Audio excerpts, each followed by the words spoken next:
Bonjour et bienvenue en ce troisième jour, oui c'est ça, de Vlogtober. J'ai trouvé un cadre qui est pas trop mal, la lumière est là, il fait super sombre aujourd'hui, désolée pour la lumière. Quand on regardera les cartes, j'essaierai que ce soit mieux. D'abord, deux choses que je voulais vous dire. Tout ce que je vais dire ne résume que de ce que moi j'ai trouvé dans les livres, de ce que je ressens, de ce que j'en ai ressorti. Tout le monde peut avoir des avis différents. C'est parfait, c'est pas un problème, juste on peut en discuter. Voilà, c'est ça que je voulais dire. Ensuite, écoutez, comme je vous l'ai dit, aujourd'hui on va commencer par parler de l'histoire des runes. Donc pour ça va être rapide hein, normalement. J'ai utilisé mes deux ouvrages sources sur les runes et je vous montre un petit peu mon petit cahier. Alors, une petite marque, tant pis, dans lequel j'ai noté les infos sur les runes. Voilà, donc je vais vous en parler. Donc il est possible que je lise un petit peu, désolée. Donc c'est toujours pareil, hein, il y a plusieurs pages. Moi j'ai résumé ça en un petit texte de 5 minutes que je n'ai pas appris par cœur, donc je vais lire, donc je ne vais pas vous regarder, je suis navrée. Mais voilà, c'était ça que je voulais vous dire. Donc voilà. Les runes, dashboard. Dans les langages germaniques, rune, ça veut dire secret. Ce qui entraîne un petit peu l'idée que l'art des runes serait un savoir que seuls les initiés peuvent employer. Vous voyez, un petit peu... le mot rune veut dire secret en gros. Voilà, je sais pas, c'est pas très clair. Bon écoutez, hein, voilà. Donc là, je vais vous parler de l'alphabet Futhark. Oui, hein, c'est un gros mot. L'alphabet Futhark, c'est en fait les pictogrammes qu'on connaît des runes le plus fréquemment. Les runes qu'on retrouve chez les Celtiques, en Irlande par exemple, chez les Scandinaves, voilà. Pourquoi il s'appelle Futhark ? Et bien comme nous, l'alphabet s'appelle alphabet parce que en grec c'est alpha, bêta. Futhark, c'est juste les premières lettres des 6 premières runes. Je vais vous le montrer ce que j'ai écrit, c'est pas très joli et c'est... Hop là, alors, je vais essayer, voilà. Vous voyez, il y a Féu, Urus, Surizaz, je crois, j'ai lu à l'envers, c'est dur. Hein. Ansuz, Reidu et Qu'est-ce que j'ai écrit ? Kenaz la dernière, voilà. Vous, normalement, vous le voyez droit, mais moi, je suis à l'envers. C'est un peu compliqué. Voilà, donc les premières lettres, comme vous avez vu, je les ai entourées, ça fait Futhark. Donc le Futhark, c'est, dans la légende ou dans la réalité, je ne sais pas, l'alphabet originel, en tout cas des Celtiques et autres tribus vikings. Donc je vous l'ai dit, il est composé de pictogrammes, donc les runes c'est des petits dessins qui ont des petits noms, mais c'est des dessins, on ne peut pas considérer ça vraiment comme des lettres. Et chaque lettre est censée avoir une dimension magique, sacrée, chargée de symbolique et d'énergie. Une signification magique. Ouais, je sais, je m'éclate, pardon. J'ai oublié de vous dire que il est communément admis que l'alphabet Futhark date d'à peu près de 1200 avant notre ère. Et du coup, ça je l'ai dit. Donc, je vais vous le redire quand même. Chaque rune, une rune. Est-ce que j'ai une rune dans le coin? Non. Si, mon alphabet runique. Alors, on va en sortir une. Ce serait bien si je trouvais Fu. À quoi elle ressemble Fou? C'est le F. Tic, tic, tic, tic, tic, tic. Oui, c'est vachement préparé, on est d'accord. Pourtant, c'est bien toi. Ah non, c'est vers le haut. Putain, c'est fourbe. Je vais vous montrer pourquoi je me suis loupée.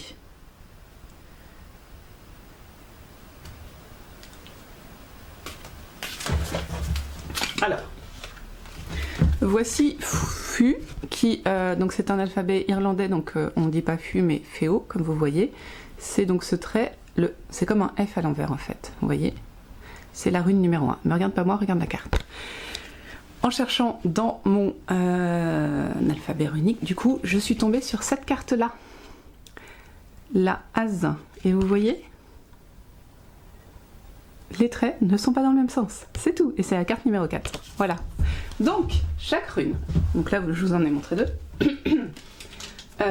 chaque rune a un nom normal, comme nous on nomme les lettres, hein, un son, que je ne connais pas, parce que je n'ai pas étudié les runes profondément, un symbole chargé de sens, donc si on prend Fu, là on a Féo, du coup, enfin Fu chez nous, un symbole. Le son, je dirais que ça peut peut-être être ça, mais bon, je ne suis pas sûre. Une énergie, une valeur numérique. Donc là, voilà la valeur numérique. Elles sont très très bien ces cartes. Hein. C'est top en support pour vous. Une période de l'année et une phase lunaire. Ça, j'ai pas. Donc on peut dire que le symbole, ça va plutôt... Enfin... Bon, voilà. Vous m'avez compris. Donc tout ça, c'est des choses à connaître sur la rune pour pouvoir l'interpréter en fait. Donc ça demande beaucoup d'études, entre guillemets. Dans le futark, ça ne doit même pas se dire futark, c'est pas grave. Il y a 24 runes qui sont elles-mêmes divisées en 3 groupes de runes. 24 runes divisées en 3 groupes, comme ça 3, pas 5, 3 groupes de 8 runes. Ces groupes s'appellent les Aeltyr. Je vais vous montrer le tableau après. Et chaque Aeltyr est gouverné par des divinités. Voilà. Donc je vous montre le petit tableau que j'ai recopié toujours. En même temps, je pourrais le montrer en beau, plutôt que vous montrer mes écritures caca. Je vous montre ça. Où qui sont? Où sont les Aeltyr? Voilà, donc toujours très préparé. Hein. L'ancien. Voilà, c'est beaucoup plus clair.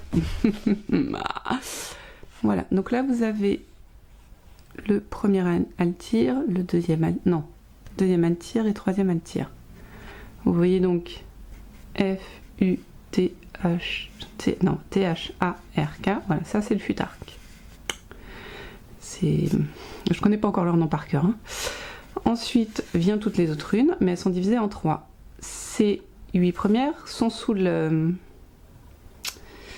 l'égide, on va dire, de Freya et de Freyr, qui sont frères et sœurs. Freya est assez connue dans la divinité. Celles-ci,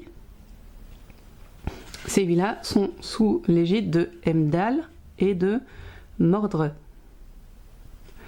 Heimdall, c'est le gardien des portes. Si vous avez regardé Thor, vous le connaissez. Et là, celles-là sont sous l'égide de Tyr et de Ziza. En général, il y a un homme et une femme. Je crois que là, il y a 2 hommes, mais je suis pas sûre. Freya femme, Freyr son frère, Heimdall masculin, Tyr masculin, Ziza féminin, et je ne suis pas sûre pour Mordred. Voilà. Chaque divinité, bien sûr, apporte des infos sur les runes. Voilà. On y revient après de toute façon. Et ben écoutez, voilà tout ce que je peux vous dire sur les runes aujourd'hui. Je vérifie que j'ai rien noté d'autre dans mon petit cahier. Non, c'est tout. Globalement, sur les runes, c'est tout ce que j'ai. Et puis, demain, on va pouvoir commencer à papoter. Ah non, si, j'ai noté un truc intéressant. Vous voyez? Vas-y. Freya, c'est la terre et la fertilité. Et Freyr, c'est l'amour et la beauté. Donc Heimdall, je vous ai dit, le gardien des ponts, et l'autre en dessous, entre les mondes. Oui, bon, ça je vous l'ai dit du coup. Et l'autre, Tyr et Ziza, c'est plutôt le droit et la justice. Voilà. Et j'ai noté un autre truc. Voilà. C'est tout pour la globalité des runes pour aujourd'hui. Si vous avez d'autres infos, je prends. Je les noterai dans mon petit cahier. Et voilà. Pour les runes, c'est tout. Ensuite, petite partie questions. On m'a posé une question, et c'est vrai, c'est très intéressant comme question. Je tire un oracle chaque jour, mais on m'a demandé de quelle manière je tirais les oracles, quels étaient les types de tirages que j'effectuais finalement. Bon, c'est un peu long de l'écrire en commentaire, donc je vais vous le dire, et puis ça peut peut-être vous intéresser. La manière dont je tire tous les jours, en ce moment, parce que souvent je zappe. Déjà, je commence par me concentrer, je fais quelques respirations, je me vide l'esprit, je me concentre quoi. Enfin, je me concentre sur moi, je me concentre pas sur un sujet. Puis je prends mon jeu et je le bats tout en réfléchissant à une question. Clairement, quand c'est le tirage du matin ou le tirage de la journée, c'est comment va être la journée. Parle-moi de la journée, pas illumine-moi, mais voilà, parle-moi de la journée quoi. En gros, c'est ça. Donc c'est facile. Et à ce moment-là, je ne tire qu'une carte. Parce que je trouve ça plus clair. Voilà, une carte, je trouve qu'une carte révèle la journée et c'est tout. Ensuite, quand il s'agit de questions, là, en général, j'utilise le tirage à 3 ou 4 cartes. Assez simple. Une carte pour le passé, une carte pour le présent, une carte pour le futur. Voilà. Donc, en gros, dans le passé, par rapport à cette question, comment on était. Dans le présent, toujours par rapport à cette question, comment on est. Et comment peut se révéler le futur, toujours en rapport avec cette question, bien sûr. Pour éventuellement, on peut tirer une 4e carte si on a envie, qui est la carte du guidage. Voilà, qu'est-ce que je peux faire pour que ce futur se réalise, pour que justement, ou alors que ce futur, s'il est négatif, ne se réalise pas. Voilà, une petite carte de guide pour nous aider. Il y a ensuite le tirage en croix, mais celui-là je le fais assez peu, donc à la limite je l'étudierai et je vous en parlerai si ça vous intéresse. Ce ne sont que des tirages pour l'instant d'oracle ou de tarot. Pour les tirages de runes, on en parlera quand on aura vu les runes, voilà, parce que je le fais pas beaucoup les tirages de runes et c'est un tout petit peu... Enfin, on peut garder ces mêmes thèmes de base, mais il y a aussi des tirages plus complexes que j'aimerais bien étudier, donc vous entraînez avec moi pour les étudier. Bien, sur ce, on va passer à la carte du jour. Et je vais un peu mettre de lumière sur mon spot parce que là, on n'y voit rien. Et puis, je vais choisir l'oracle qu'on va utiliser aujourd'hui. Voilà. Aujourd'hui, c'est l'oracle de la puissance de la lune par Isabelle Serre. Je ne l'ai pas beaucoup utilisé encore. Le petit guide.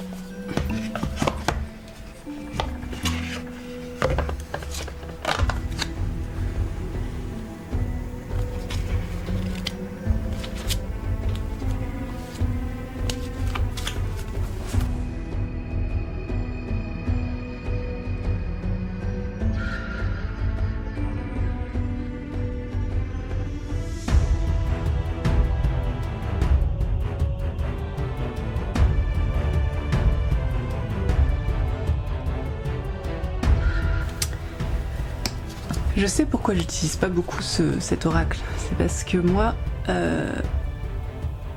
ça m'inspire pas grand chose. Voilà, j'ai un petit peu de mal. Enfin, comment on dit, l'étude des astres, ça m'intéresse pas.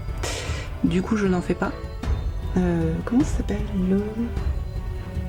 l'horoscope, voilà. Et du coup, ouais, c'est un peu compliqué. Je peux juste me référer à la couleur. Bon, là, on est sur du vert, espoir. La nature, tout ça, et la tête de la jeune dame qui a l'air assez reposée, assez zen, en accord avec elle-même, je dirais. On est sur le taureau, donc elle a des petites cornes, voilà, pas de... voilà.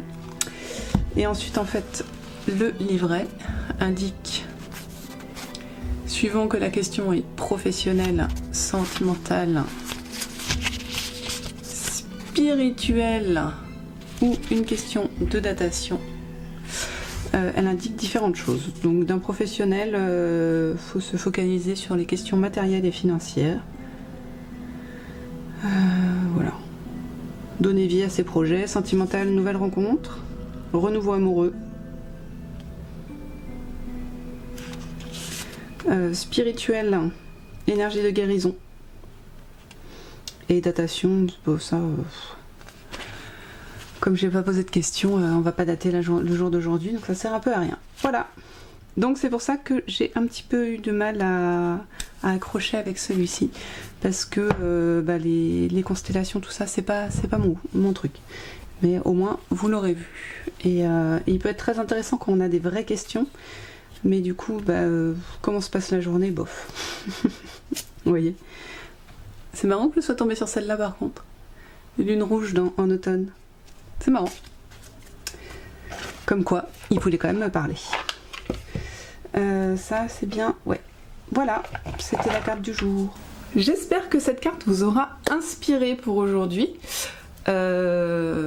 Alors après c'est comme vous voulez. Est-ce que vous considérez que la carte que je tire, du coup moi je la tire, là on est le matin en l'occurrence, mais parfois le soir, est-ce qu'elle vous révèle des choses sur ce qui s'est passé dans la journée ou est-ce que vous la prenez pour le lendemain? Ça m'intéresse de savoir, dites-moi. Écoutez, j'espère que cet épisode vous aura plu, que vous aurez appris des petites choses sur les runes. Et merci encore de vos commentaires. Et encore une fois, si vous avez des questions, c'est super, j'adore avoir cette petite partie où je vous réponds. Voilà. Donc nous, on se revoit demain pour le 4e jour. Ah, encore une petite chose. Ça prend quand même un petit peu de temps d'enregistrer tout ça, entre le temps de la recherche sur les runes et l'enregistrement. Donc ce qui va être sûrement fait, c'est que je vais sûrement faire globalement, par exemple les parties sur les runes, sur l'apprentissage, je vais les faire tout à la suite, enfin peut-être pas tout à la suite, mais les faire ensemble. Puis au montage, je les inclurai dans le tirage du jour en fait. Voilà, donc il est possible qu'il y ait des trucs chelous. Chaque jour je ferai un tirage, ça pour moi c'est important. Mais ne vous inquiétez pas si par exemple j'ai toujours ces vêtements là tout au long de la semaine, c'est normal, je me suis changée, c'est juste que j'ai tout enregistré, j'en ai enregistré plusieurs à la suite parce que l'emploi du temps n'est pas compressible et j'ai vraiment très envie de vous faire une vidéo par jour. Voilà, j'arrête sur mon blabla, nous on se retrouve encore une fois demain pour le jour 4 et on va entamer avec la première rune demain. Voilà, et je vais essayer de trouver la manière de les dire correctement. Histoire de ne pas vous dire trop de bêtises. À demain!